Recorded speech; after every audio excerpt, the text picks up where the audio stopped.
Dr. Mayaram, thank you so much for being part of ChaiGPT. It's a podcast that we're experimenting with.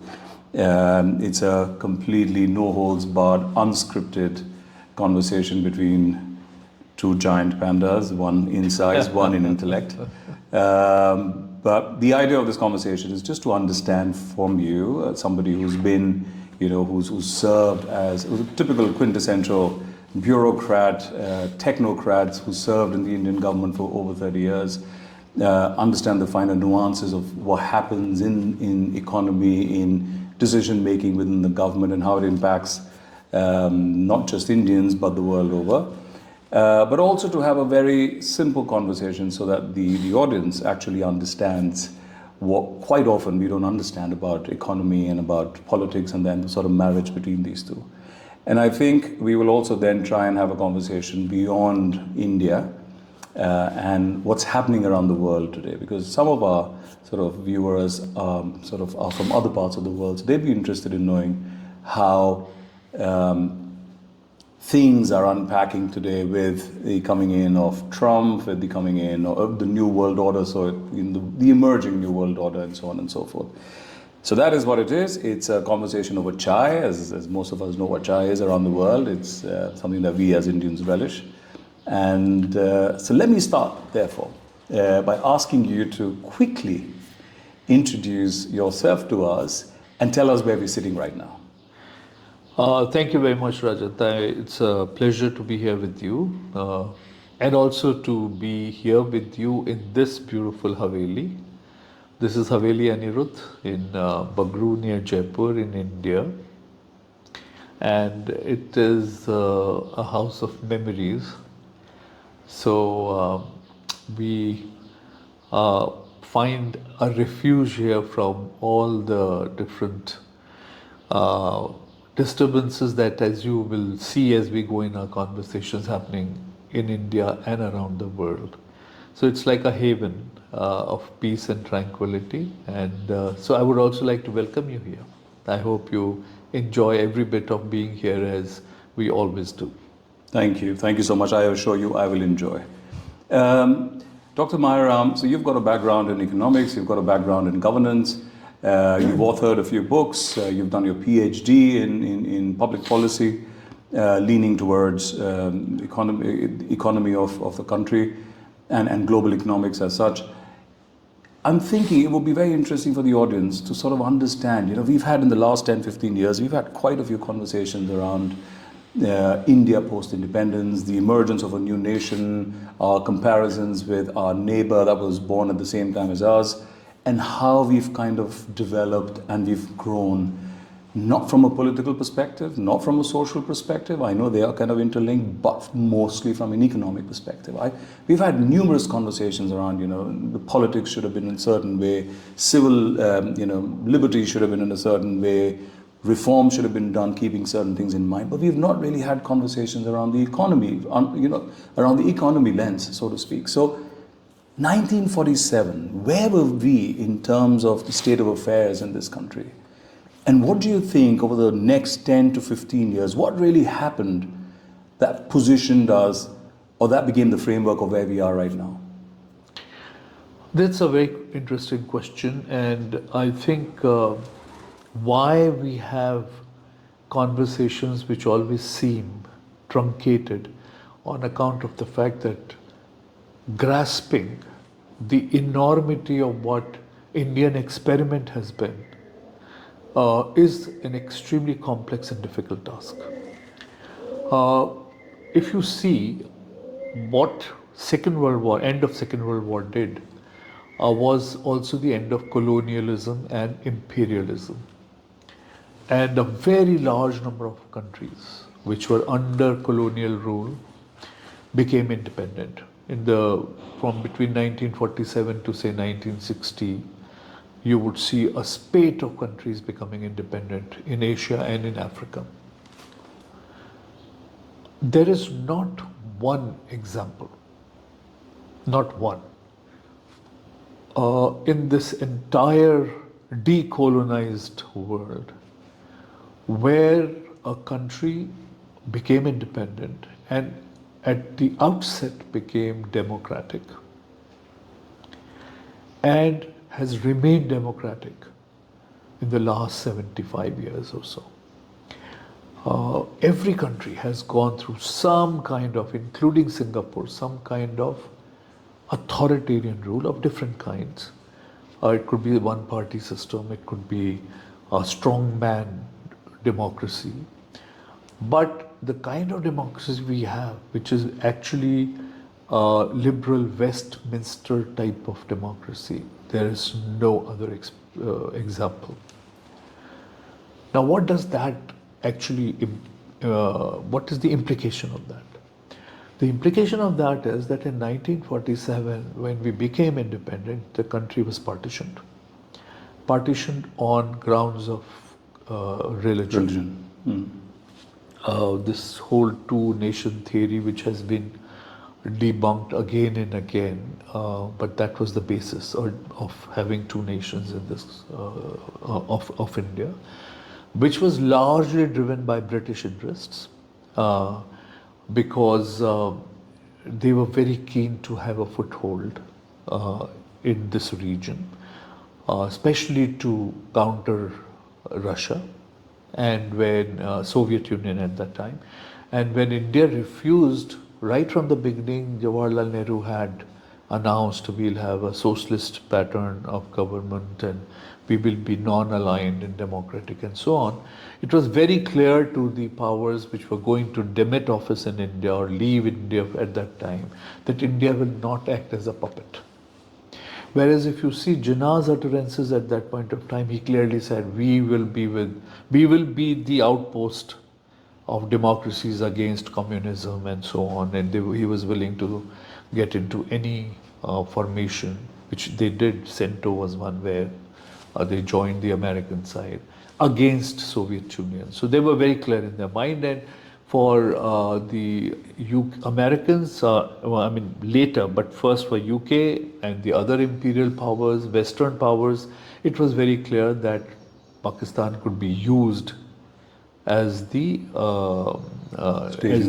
staging ground against the communists. So therefore they said it would be better to have two countries so that we have at least one part of India which will still be with us and which will also prevent a warm water access to the Russians or Soviets. So that's how we came into being. So at that point of time, when India became independent, literacy rate in India, for instance, for men was about 15%, for women it was about 12 or less than 12%. And at that time, what was the population? The population was 350 odd million in India, and the literacy rate was that low.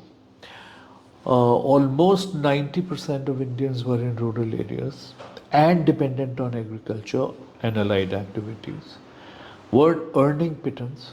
At that point of time, agriculture was dominated by the zamindari system, where there were serfs or tenants who would be tilling the land and live at very marginal levels, whereas much of the resource was going to the absentee landlords all over the country.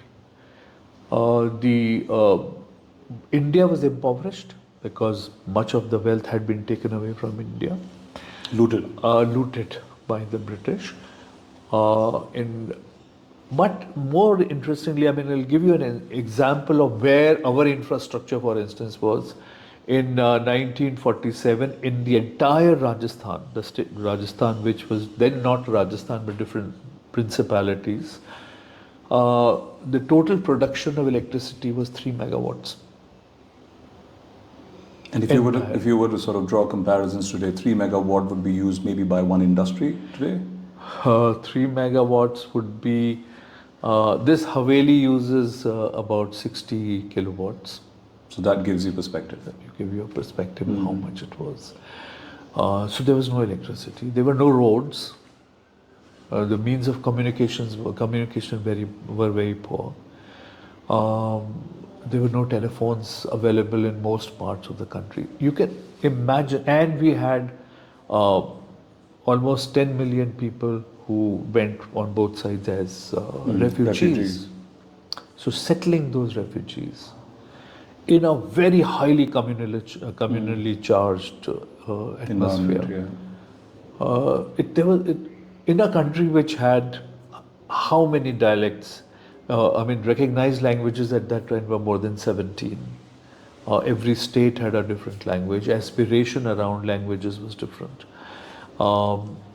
You had very asymmetrical kind of development. Some areas were better developed, which were under British rule and were being used for the purposes of processing raw materials so the British could take it out and sell in the world market and so on. So Calcutta, Mumbai, Chennai, which was Madras then, and so on. There were some areas some areas in the north like Lucknow or Delhi and things. They were developed a little more, but the rest of the places had no development of any kind.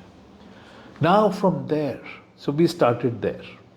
There is a lot of criticism, and recently Arvind Mayaram has also brought out a book where he has lambasted the Nehruvian economics by saying we are today backward because of that, and had we opened up in the 1950s itself, we would have been different.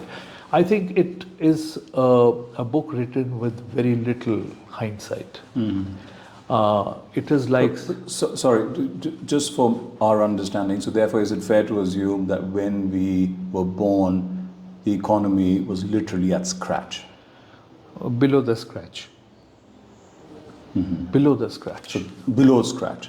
So that was our baseline in 1947. Yes.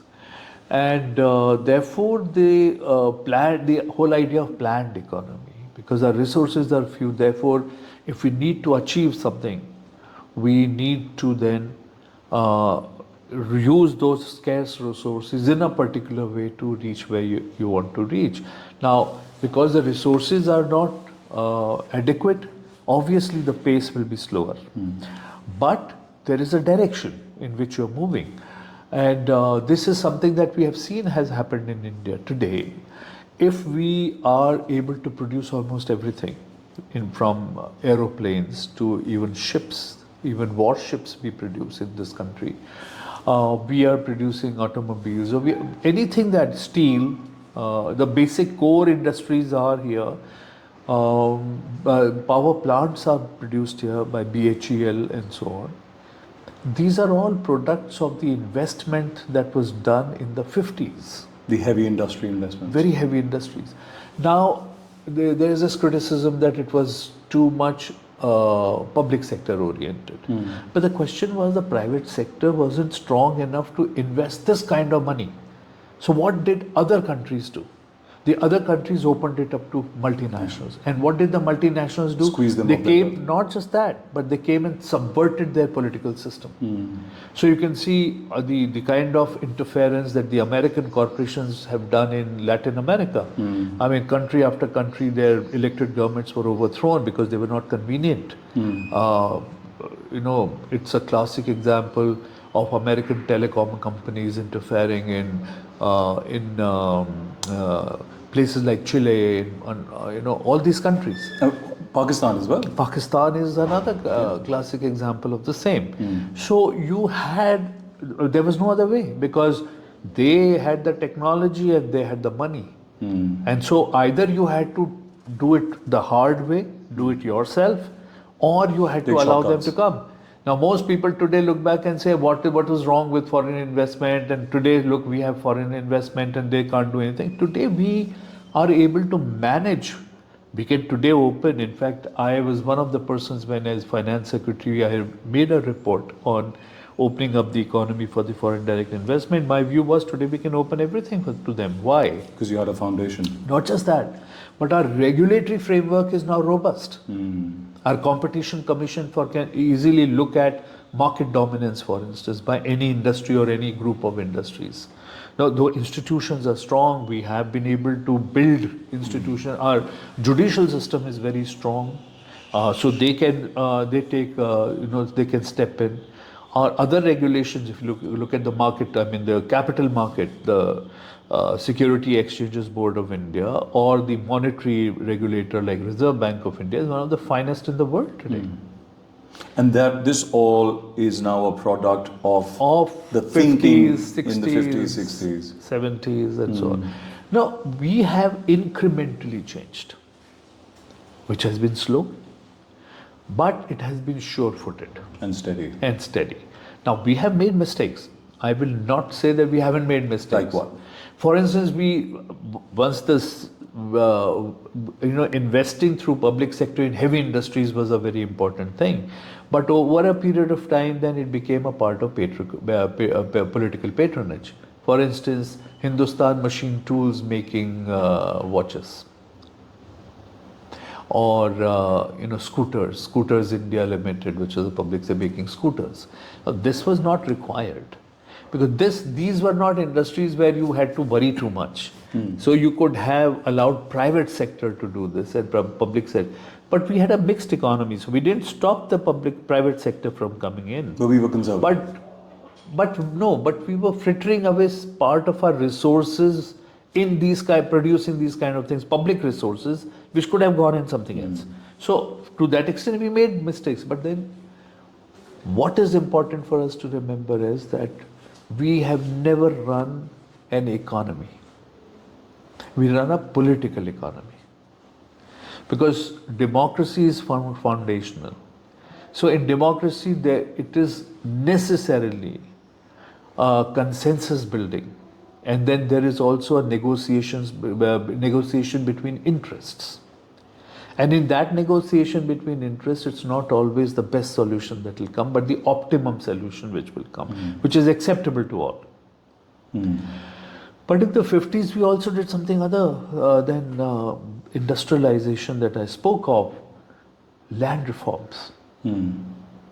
Today, what you see in terms of the political system, in terms of intermediate castes, because in India, it is my firm belief, in India, class and caste have largely coincided. So, obviously, the upper castes were also upper classes, in financial terms, economic terms, educational terms, and so on.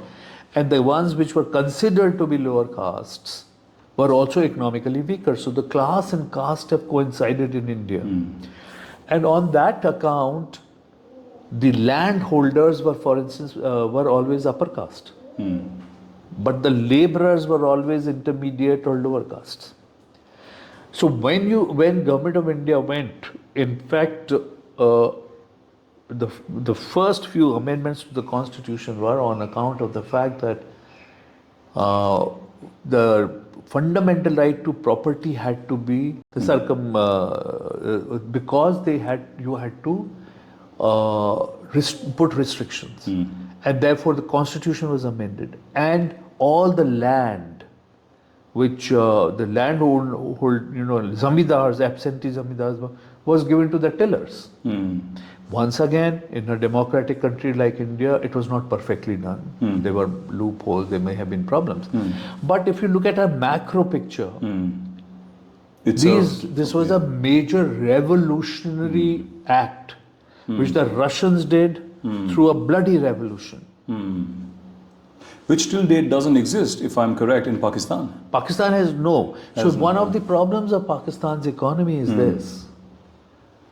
One of the problems that the participation of the masses in the economic activities of the country is marginal. You have absentee landlords, you have landlords who, all these Vadaras and people like that, own 5,000 acres of land, 4,000 acres of land, and so on, and then the people working on them have no rights. So then that also translates into political rights. So if you see the Senate, for instance, the representation in the Senate, you can see from the type of people who are sitting there that they come from the upper classes. All of them are moneyed landlords, or they are industrialists, or whereas in India, I mean, when Mr. Lalu Prasad Yadav went to Pakistan, he became a big draw. They couldn't believe that a person who was as rustic as that could be a leading politician. Be a senior minister in the Government of India. Fascinating. So Dr. Mayaram, we've established that the foundations of the Indian economy during the birth of India was required at that moment. It was essential. Otherwise, we've seen many economies in Latin America. We've seen our own neighbor, and I draw comparisons with our neighbor because we were born on the same day. Well, a couple of hours later, how we sort of moved up the ladder and how they kind of fell down the ladder. But let's kind of cut to a few decades later and let's look at pre-liberalization, that period. Where were you at that time? And what was the conversation happening at that time? Was it within, the brilliant minds like Manmohan Singh? I recall he was the finance minister at that time during Narasimha Rao's time, if I remember correctly. But what was the conversation? What triggered that conversation of opening up the markets at that time? And what was the thinking? Were we scared? Were we optimistic? Were we ready? Were we, stepping into the unknown? What was the conversation like then? So I was briefly during that period between 1987 and 91, just before liberalization, I was also in the finance ministry at a much junior level as a deputy secretary. And so there was a lot of discussion, conversation on this. There were problems on this. About the economy because our balance of trade was becoming adverse, our balance of payments was becoming a problem. Please, what does that mean for the layman? Balance of payments is basically when, because our whole entire foreign trade is in forex, foreign exchange. Let's say dollar, predominantly dollar, US dollar. Our buying from the world is dependent on how many dollars we have with us. And how many dollars we have with us is dependent on how much we can sell to the world in dollars. So adverse trade is where you are buying more and selling less. And balance of payment again means the same, which means that you have less dollars to buy. So you're earning less dollars from selling, but you need more dollars to buy. Demand is more. Purchase. More. Yeah. So it's adverse. And that is what came to a head in 91. Where we almost ran out of foreign exchange. At one point, our foreign exchange reserves could cover only 15 days imports into the country. And we are very heavily import dependent on some of the items which are inelastic in demand. We are or we were? Even today we are. For instance, petroleum. We don't have enough petroleum, but our demand as we grow, our economy grows, keeps increasing, it mounts. So all of that has to be imported. So what happened in that period? We were 15 days from becoming bankrupt, is that true? 15 days, no, we were not becoming bankrupt, but our reserves with us suppose there was no inflow of foreign exchange, suppose world stopped buying from us. Suppose we stopped getting any loans from the world market. Suppose World Bank stopped all funding for us. Suppose all Indians outside stopped sending money to India. So the inflow became zero. Then how much money do you have still left to buy? So that was 15 days reserve. So it didn't mean we were going to become bankrupt. It only showed it was very alarming. We didn't have a cushion. We couldn't withstand even a small shock. That was the point. So we had reached there. But liberalization, the process had started much earlier. And I think the liberalization process started when Rajiv Gandhi took over. So he was a modern man and he was modern look, he had a forward-thinking, modern outlook. So our telecom revolution, for instance, started in his time. Sam Petroda was heading that C dot and all that happened. That was in that period. And that also brought in our electronic media in a big way. Then we had also the entire moving towards digitalization. So first computers started coming into the government. And I still remember on my desk they one day brought in a new computer. I didn't know what to do with it. There used to be a word star program, and then my secretary was sent to get trained on it, and then he came back and trained me on it. But it was and I was used to be very wary of using it because I thought God knows what is in it, But that was the time. I mean, the first laptop I bought for my wife because she was a scholar and needed one. The total hard disk capacity on that was, I think, about 20 megawatt, 20 Yeah, megawatt. yeah. And it was Toshiba, I remember. Yeah, It used to be considered to be a major Yeah, thing. yeah. So that is where we must have, but that all started before 91. The whole process of opening So we up. opened up the gates slowly but surely That point. at that period. But it was not, it was only in a piecemeal manner. Trickle in. There was no grand scheme of opening up. But when this whole crisis came to a head, when Dr. Manmohan Singh became the finance minister and Narasimha Rao was the prime minister, at that point we suddenly opened trade. Which means that we removed restrictions on imports, we reduced the tariffs. That this whole thing, foreign investment was allowed in a big way. And the whole license Raj era came to an end. Industrial licensing went away to a large extent. All that happened, in a single stroke. And how swift was it? It was really It was quick. very swift. It was like surgical. And for a economy this size, for a country this size, that surgical strike was swift. That's fascinating. It was swift because we were ready for it. We were ready for it. So once again, like I said, it was almost 6, 7 years, 8 years of steady opening up. Which a lot of people don't know. They don't know. But there was a steady opening up happening already in different ways. Like I told you, telecom, in media, print, digital media, digitalization of government, like computers, bringing computers into schools. This whole conversation of going into the 21st century, which Rajiv Gandhi used to say. And then that grand vision of what 21st century will be. This all started before 91. So mentally, otherwise, we were prepared for this. Even private sector was prepared because there was a lot of opening up of foreign investment happening at that point of time. But it was piecemeal, it was incremental, it was not a steady thing, and it was taking much longer, I would say. So the floodgates opened In 91. in 91. Yes. And tell us about that journey. So let's assume from 91, then a decade from then. What really changed in India from an economic perspective? How did we entice or get more investors to come in? How did we protect our own businesses at that time in terms of equity, shareholding of markets or industries, for example?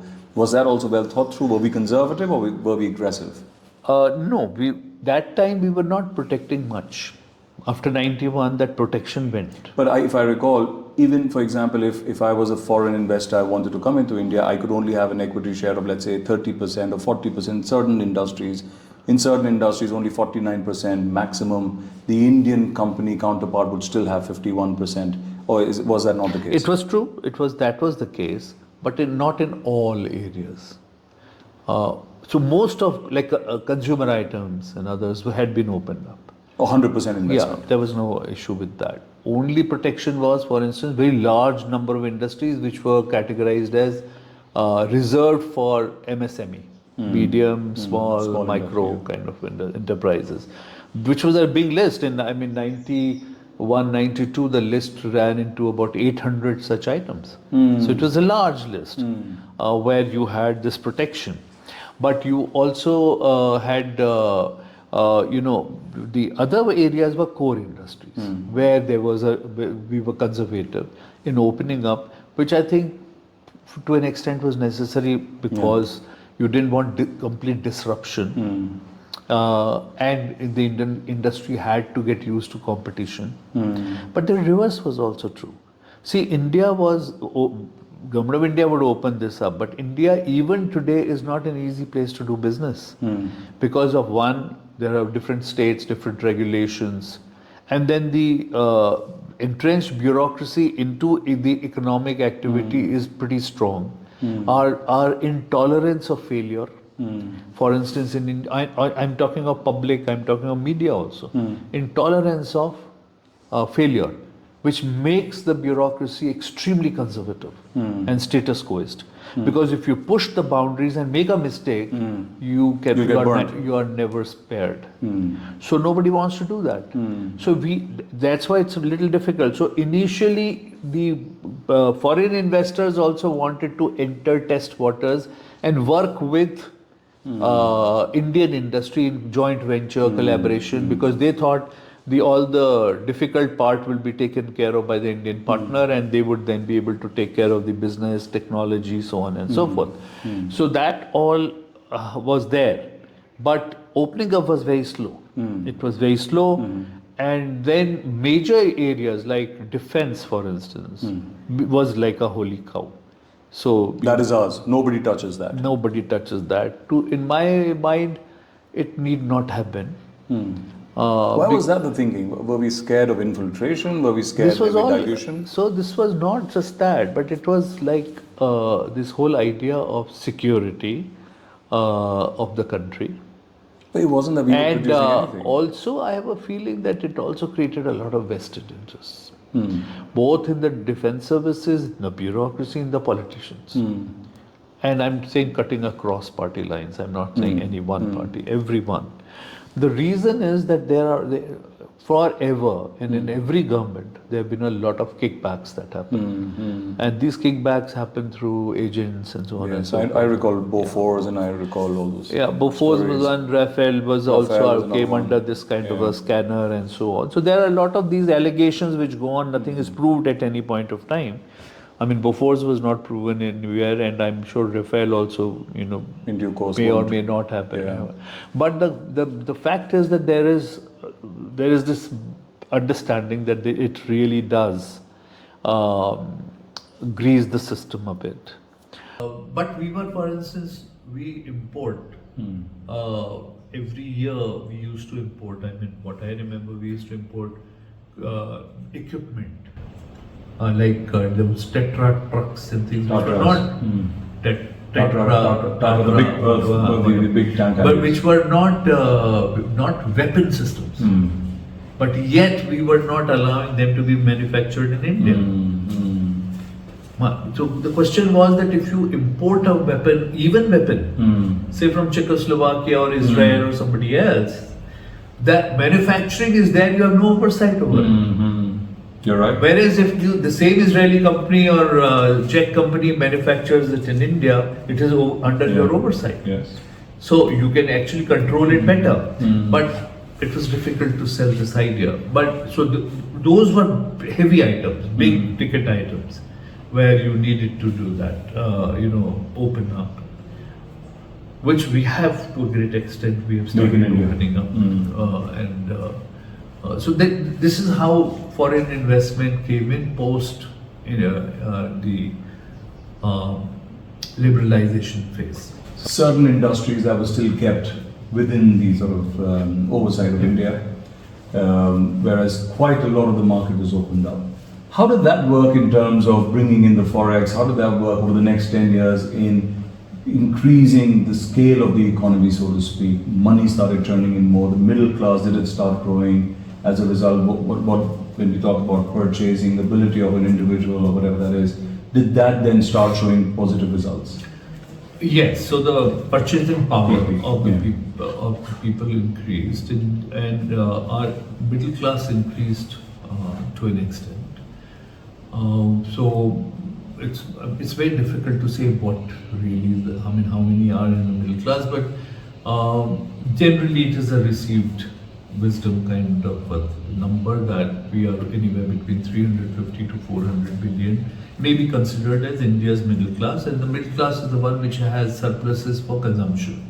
The disposable incomes, so they can spend. And is it also true that the middle class is usually the driver of an economy because they are the ones who have the money to spend? Surplus money, like you said. Yes. So two things middle class does. One is it creates demand in the economy, and it also creates a greater sense of equity. If you have the larger the middle class, the lesser will be the inequality. So I'm in terms of averages.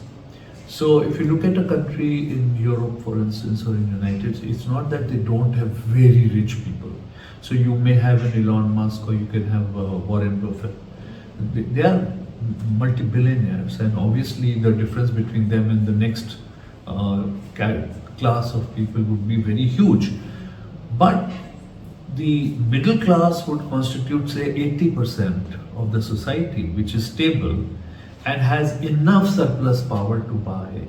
And therefore these outlier inequalities, whether it is an absolute poor of 5% and very rich of 5%, doesn't really impact the economy that much.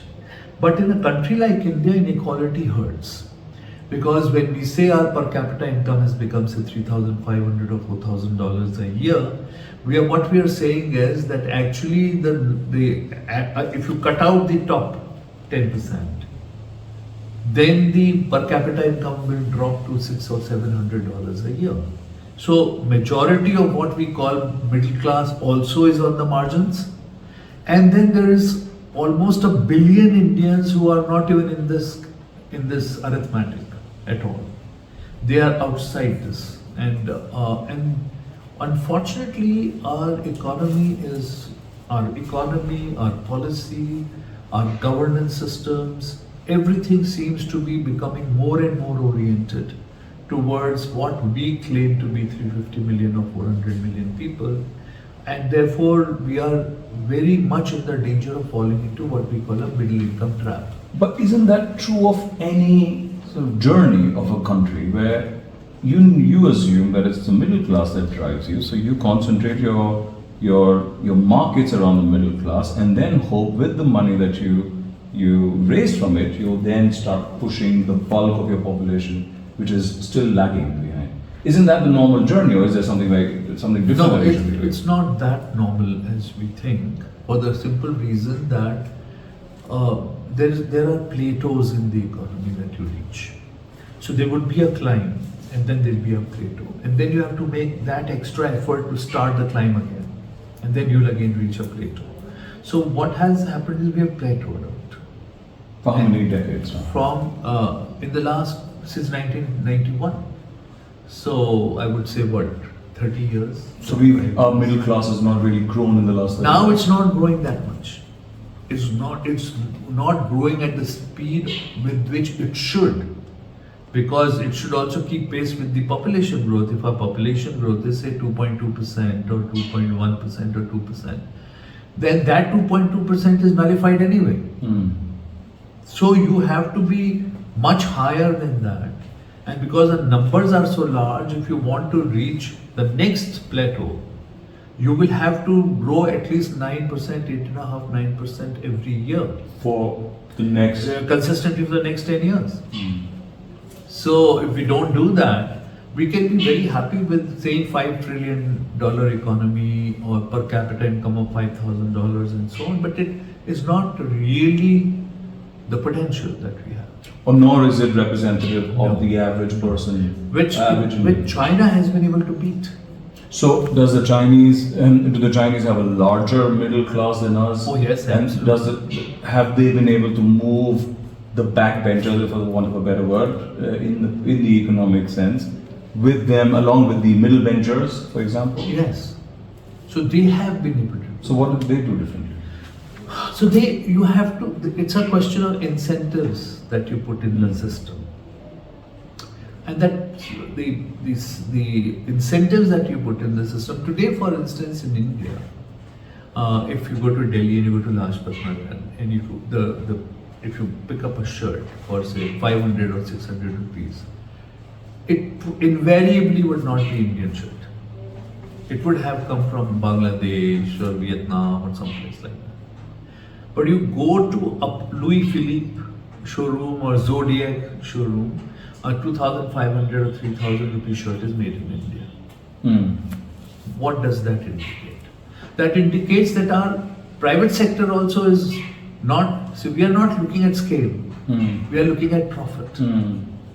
So if the profit margins are fairly good, you don't exert. And so therefore, where does it bring us? It brings us that our competition laws, which had stood us in good stead for almost 10-15 years from 91 onwards, when the Competition Commission was formed and so on, are now not being able to take care of that. Which means that Competition Commission has to fight crony capitalism, it has to fight cartelization, it has to fight monopolies, it has to fight group monopolies. In the name of creating chaibol kind of corporates in India, which seems to be one of the strategies that we follow, we are actually killing competition. So when you do that, one group or 10 groups or 20 groups of industries will continue to grow. Their profits will continue to rise, but they would also kill the market because they wouldn't allow anybody else to enter. So you don't grow. So we have reached that plateau where everybody is comfortable. The middle class as it exists today is okay because they are getting what they want. So there is no unhappiness with that except for the price rise which we see nowadays. And the poor have no voice anyway. And so therefore their voice doesn't matter. So it doesn't matter. So I think we need to put in place a system of incentives which will then push the industries in the private capital to start investing in those things which will cater to people who are outside of this 450 million and expand the market. Very interesting. Now, if we were to sort of, I've been told that we have very little time left, but if we were to sort of cut to 2025 now and look at the last 15 odd years or so, how do you see that trajectory going? Are we in the right direction? Do we need course corrections? Are we completely wrong? Where are we headed? For example, this ambition of having a 5 trillion, 7 trillion economy, does that then completely ignore a large cohort of people that we have that are still poor? Where are we headed now? And are you optimistic? It's a question of opinion, but in my opinion, yes, we have strayed a little from the path. If we had followed, our trajectory would have been a little better. Of course, it's easy to say when you are not in the driver's seat. And there are difficulties, and I grant all that. But I still believe that if we have if we had continued to strengthen our competition law, if we had continued to open the economy more and more to new entrepreneurs coming in and new enterprises, if we had incentivized, for instance, the economy to diversify more to be able to cater to those who are outside this 400 million, if we were able to create employment possibilities. For instance, I would say if we were to create, say, 6 new industrial cities in UP and Bihar, we would then also reduce migration of labor. So they get better jobs closer to home. If we did all that and many similar kind of incentives, then perhaps we would suddenly see a new energy in the economy because it's all there, and it's a question of how we are able to channelize it and realize it. And that's possible, but we need to do a very serious course correction. So serious course correction, Serious. not a tweak. Let's sort of expand our conversation now to what's happening around the world. We've heard about tariffs, the whole tariff story. We've heard that Trump now wants to do away with income tax for his people, rather generate funds out of tariffs. We've just had the largest ever UK-India sort of bilateral agreement on trade, where they're again reducing tariffs. What does this mean for the Aam Aadmi, for the average person? Tariffs. We've been introduced to this term now. We've always heard of other things, but tariff as a weapon of the state is very new for all of us. What does that really mean in a very quick sort of nutshell? And how are we as Indians now staring at tariffs and these hard negotiations that the Americans are doing with us, or Trump keeps claiming that he's had conversations with us? Where does that put us? So we have to step back a bit from this huge smoke screen that we're seeing, where a lot of rhetoric and to and fro is happening, in the US speaking in a particular belligerent manner, Chinese responding in the same manner, some other countries also then responding in different ways, Canada imposing a huge import duty on Tesla cars and so on. This is all happening here and now, but it is a kind of a smoke that has been created because of all this which is happening. But we need to look at a little bigger picture than this. And the bigger picture is that in 1947, if you remember, end of imperialism and capitalism also meant end of an era of a certain type of global architecture, geopolitical architecture. And therefore it shifted. The center shifted from UK and Europe to United States. US became the centerpiece of that. Before 1947, for instance, pound sterling was the currency which was the strongest in the world, which now shifted to US dollar. Bretton Woods institutions came in, World Bank, IMF, so on and so forth.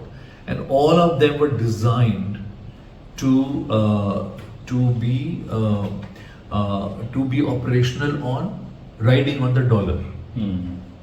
So dollar became then the reserve currency of the world. It became the currency of trade and so on, and which gave United States a huge power, because every country was putting their reserves into the US Treasury, was considered to be the safest. India did the same.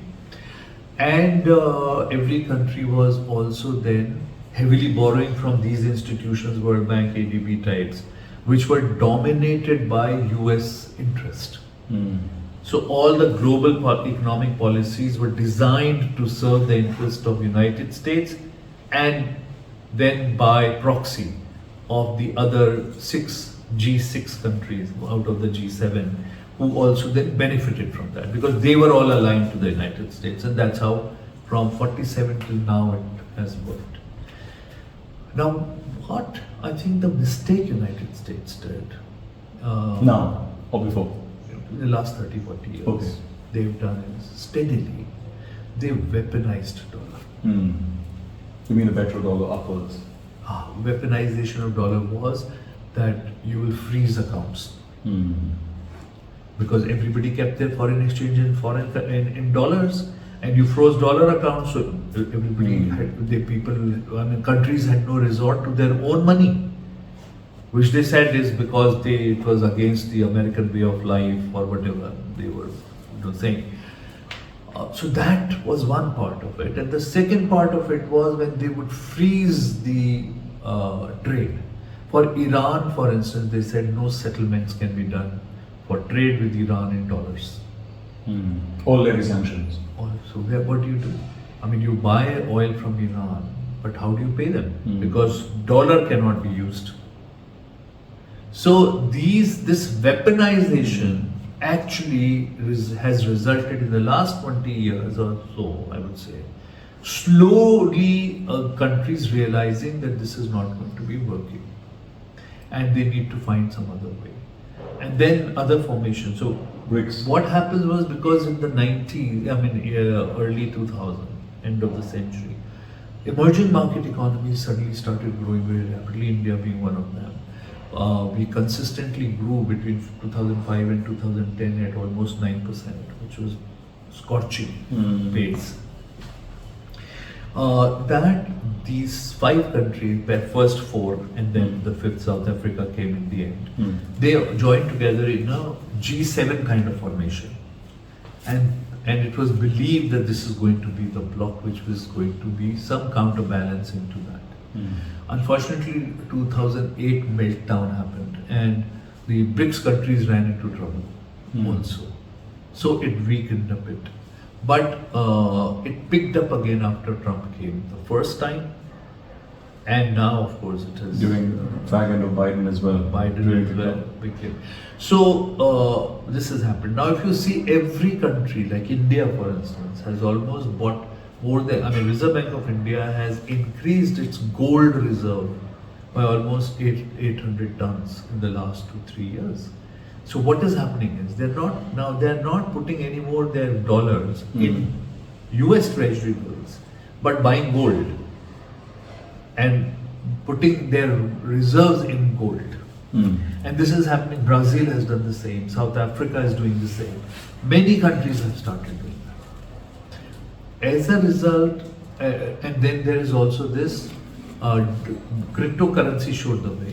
Now the digital currencies are coming in, and they are now trying to find a way where they can actually bypass dollar for doing trade amongst themselves through bilateral understanding agreements. And that's what Mr. Trump is also seeing and has been threatening. If you don't do it, if you do any trade in other than dollar, then so the problem with the American assessment is that they have been far too long lived in the luxury of being a market, because they buy from everybody. So they say, if we stop buying from you, you will starve to death. That's the mindset. The arrogance of the buyer. Even though they are the largest debtor in the world, because treasury bills, everybody has put their money in treasury bills. I mean, China has almost $3 trillion of their money in US treasury bills. So they don't realize that the moment these countries start withdrawing their money, the US economy will collapse completely. That is something they are missing out on. So, I think inside they have become so insular. Americans have become so insular. They are not seeing these things happening outside. It's like saying, if you're living in a very big house and everything is provided for, and there is a fire in some hutments outside your house, you would never believe that fire will singe you. Till it does. Till it does. So I think that is the state in which the US is at the moment, which is going to be disruptive, hugely disruptive for everyone. So we will all go through a very painful transition. It's not going to be easy, not even for India or any other country. But there again, if we are smart in our policies, etc., and I think it's a very good move by government of India to start doing bilateral trade treaties.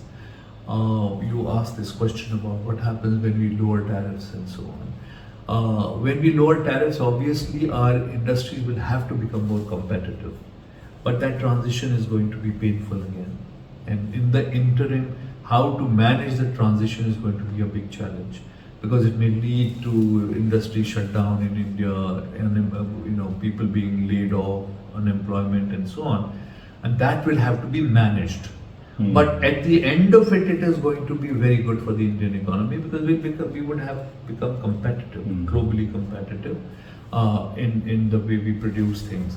So that is one part of it. And also the second part of it is that when the tariffs are reduced by the others also, we can benefit from it only and only if we reduce our own internal costs.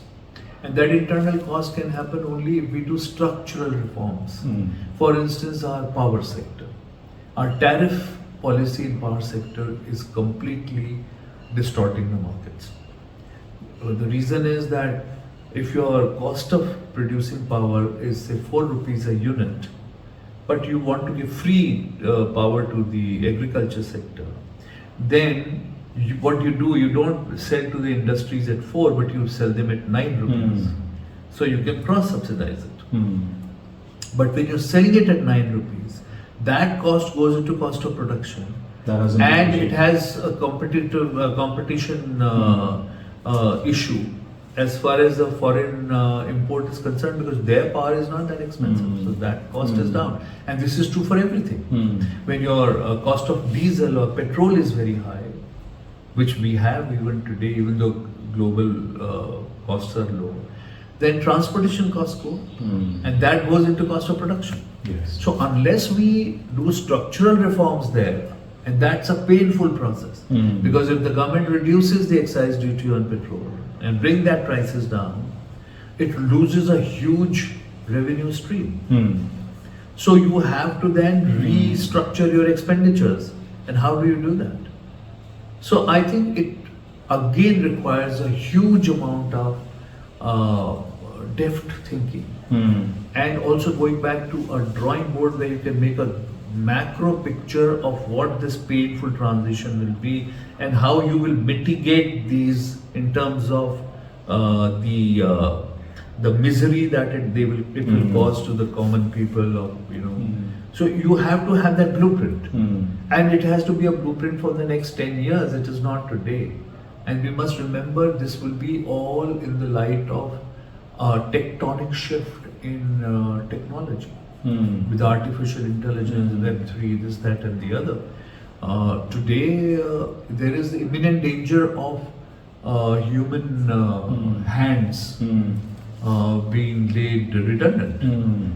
So you have this other problem as to how to incorporate that technology so you're not left behind, you're still competitive globally, and yet find enough jobs and the right type of job. So what we need to do is a massive restructuring of our education system. But do we have that bandwidth? So if we will continue to shadow box with curriculum and whether Mughals should be there or not there, if we are struggling with all this, we will lose this part, this time. We should let go of all that and start designing our education system which can meet these challenges. It's a very good point. Very good point that you make. I'm afraid we've run out of time, but I'm going to ask you two very quick questions, but the answers have to be quick and preferably witty. Firstly, tell me, who are the two people that you idolize, right? And if you were them, how would you do things differently? I mean, these two people ideally should be ones that have made significant impact in India's run over the last 70 odd years. Two people that you idolize. I, for example, idolize APJ Abdul Kalam. Who are these two that you idolize? And if you were them, how would you do things differently from what they have done? Sorry to put you on the spot. No, without hesitation, the person I would put on top of the list is Jawaharlal Nehru. Even above Mahatma? You said in the last 70 years. You didn't say. Okay, fair enough. Yeah, okay. Because if you were to say in India's struggle for freedom and post, then of course Mahatma Gandhi would be on top of the list. But if it is post-independence, then it is Jawaharlal Nehru who I would place at the top of the list. Because he is the person who is singularly responsible for the foundational strength that India has today. But if you were to do one thing differently from what he's done, if you were him? Yes. So I would, for instance, have looked, and once again I must say, the rider is because I'm answering this today in 2025. So what I say is from hindsight, the benefit of hindsight. I don't know how, maybe I would have not even done half of what he did then, but today I can look back and say what could have been done differently. One is our not putting too much blind faith in China. And we should have gotten into a competition mode, not conflict, right from the 50s, including defense, including technology, and so on. Keeping in mind that going 20, 30, 40 years later, the two countries which will actually be competing fiercely for the mind space of other countries. I mean, developing emerging markets, countries, mind space, because these are two diametrically opposite systems of development who are offering their idea of development to the world. So whether they choose our path, which is democratic, consensus building, inclusive, and so on, or China's, which is authoritarian, dictatorial, yes, which is prescriptive, and so on.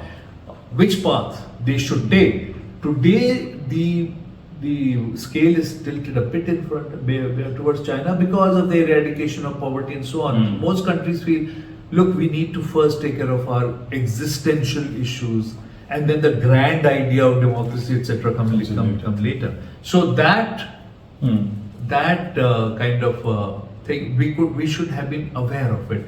And perhaps if Jawaharlal Nehru had more time and bandwidth or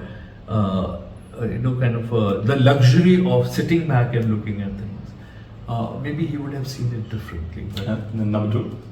The number two person which I really think who I would admire very much is Abul Kalam Azad, for his contribution to education, including medical education, including engineering, IITs, including IIMs, and also institutionalization of cultural space. Film, this National School of Drama, Film Institute, even the academies, Sangeet Natak Academy, Lalit Kala Academy. This all came out of his mind, Wisdom. and his wisdom. And when you look at his memoir, if you read, you can see that this man actually could look into the future more than anybody else, including Jawaharlal Nehru. In 1950 itself, he had said that I give Pakistan 25 years. Fascinating. It will implode in 25 years. It cannot exist the way it is today. And after 25 years, it will be partitioned. He said that. And we saw it. In 71 exactly, 25 years. Yeah. So he was also a man with great vision. And if you were to do one thing differently? No, once again the same. Primary education, because he put a lot of emphasis on higher education, because at that point of time we were struggling. Our top echelons everywhere were all British and had left. Even armed forces, for instance, if you see the top, it was completely empty. And this was true for everything, doctors, engineers, architects. So the entire emphasis was to quickly build up this cadre so that the broad developmental thrust that India wanted to pursue would have enough human power to do that. But in the process, we lost out on primary education, which China did not. They did it differently. So our primary, middle school education is very weak and continues to be very weak. And that is something I would have done very differently. Dr. Mayaram, fantastic conversation. Thank you. Thank you very much. Thank you for being a giant panda. Thank you.